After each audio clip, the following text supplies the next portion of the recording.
Om Namo Bhagavate Ramakrishnaya. What Life Has Taught Me, Swami Ranganathananda. Chapter 9, with President Sukarno of Indonesia. Government of India had organized my extensive lecture tour of Indonesia and 6 other Southeast Asian countries in 1960. Indonesian language is more than 50% Sanskrit. More than 80% population is Muslim in religion, but in culture they are Hindus. Even most of the names are in Sanskrit, such as Sukarno, Arjunanto, Padmavati, Air Marshal Surya Dharma, etc. Even the art and theatre are mostly based on Ramayana and Mahabharata. I saw a truck with the name Ravana on it. The beautiful Bali island is mostly Hindu. Indonesia demonstrates that you may adopt any religion, but culture must be your own. Culture cannot be imported, as it depends upon the local geography, climate, etc. In India, we had 2 examples known in late Justice M.C. Chagla, who declared himself as Muslim in religion and Hindu in culture, and in the late Professor V.L. D'Souza, Vice Chancellor of Mysore University, who had declared himself as Roman Catholic in religion and Hindu in culture. In 1950s, when I was in charge of the Ramakrishna Mission New Delhi, Dr. Ahmad Sukarno, President of Indonesia, visited New Delhi for discussions with our Prime Minister Jawaharlal Nehru.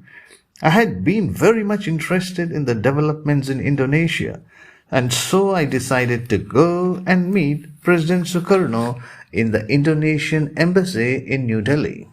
When I went there, a member of the embassy staff came and told me that the president was addressing the staff of the embassy and I must wait. But I told him to tell the president that a Swami from Ramakrishna Mission has come to see him. On getting the message, the president immediately told the audience to wait so that he could go out and meet a member of the Ramakrishna Mission in the visitors' room. He was in his military dress. We embraced each other and sat down to talk. I gave him some books of Swami Vivekananda. He asked me, "Where is that book of Swami Vivekananda entitled In Defense of Hinduism?" I said, "That lecture is also enclosed in this book which I gave you." And later I showed him a photo of Belumat and told him, "This is the headquarters of Ramakrishna Mission Belumat on the Ganges." He immediately corrected me, "Don't say Ganges, say Ganga, Ganga." I told him that I wanted to meet his wife also. He immediately called her and she came and sat by our side. I handed over a copy of my book, Our Women, to him.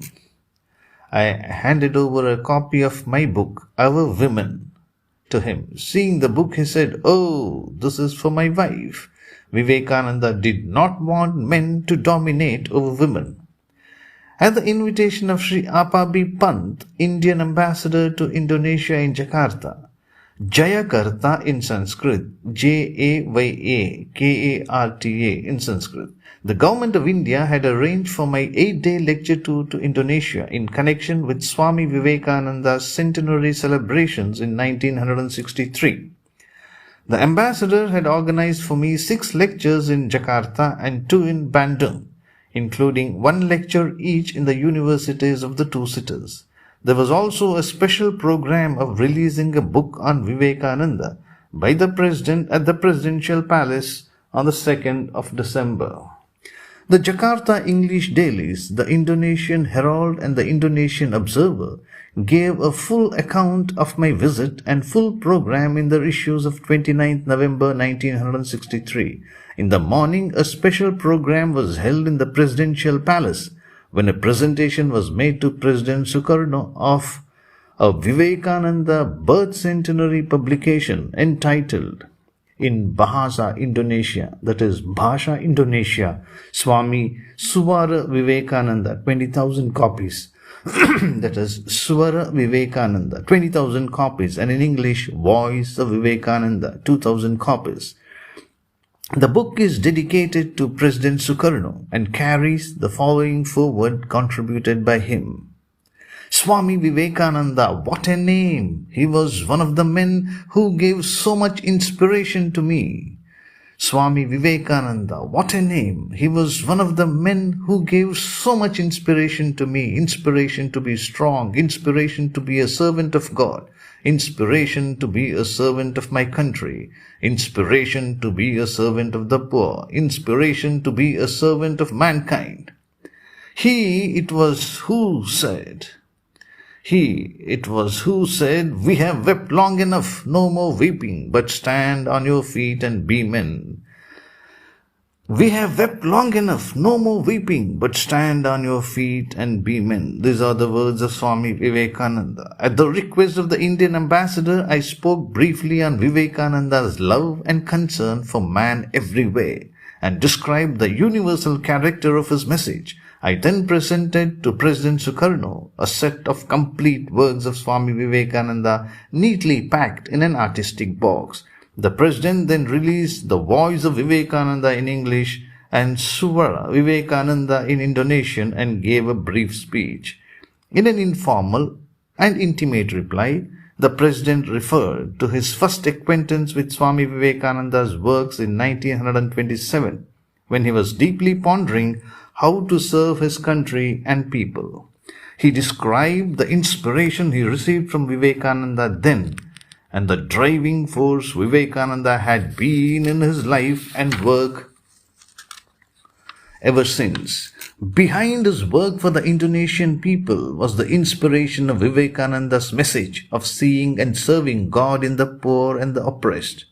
Behind the Panchashila program for his people was the inspiration of the Advaita, that is, philosophy of non-separateness of Swami Vivekananda, said the President with emphasis, and added that Vivekananda belonged not only to India but also to the whole world. He said, in conclusion, that he kept the Swami's books in his bedroom and read them every night before going to bed.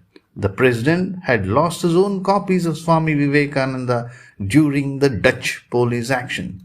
At that time, Prime Minister Jawaharlal Nehru and the Ramakrishna Mission had sent him a set of these books.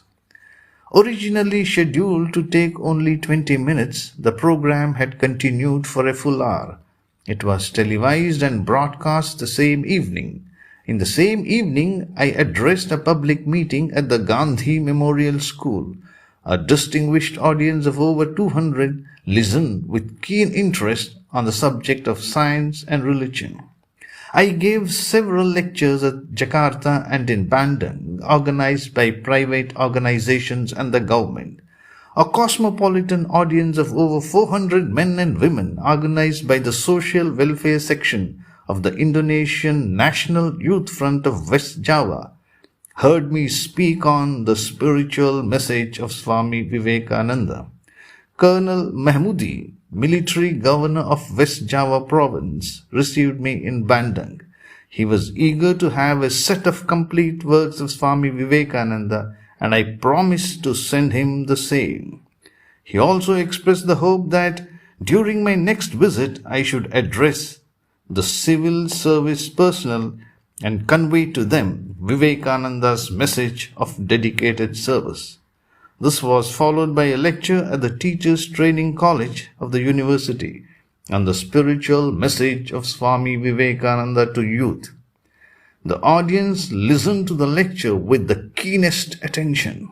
Later, I addressed the University of Jakarta at the University Lecture Hall, where over 1,000 students and professors had filled every seat, with many standing in the hall and in the veranda on Swami Vivekananda's synthesis of science and religion. This was followed by the Indonesian television recording my interview.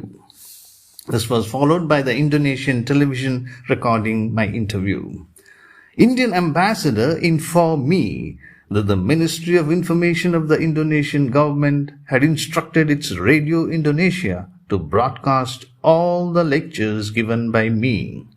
The daily papers in English and Indonesian in Jakarta and Bandung published reports of my various lectures.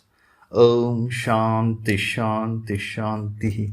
Harihi Om Tat Sat. Shri Ram Krishna.